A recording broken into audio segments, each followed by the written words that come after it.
ఇది నీకోసం జరిగింది. ప్రభువా, నా ప్రార్థన ఆలకించు.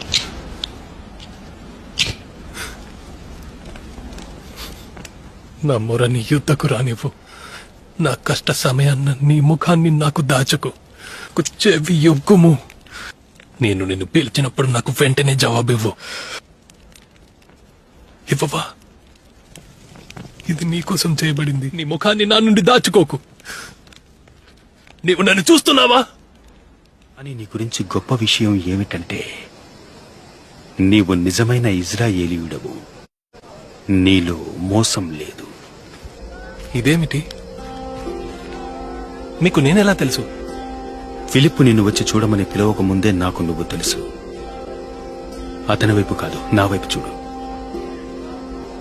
నీవు నీ యొక్క కృంగుదలలో ఒంటరిగా ఉన్నప్పుడు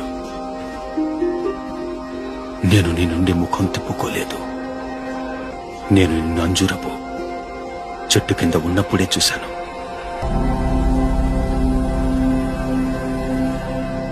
బోధకుడా, అర్థమైందా?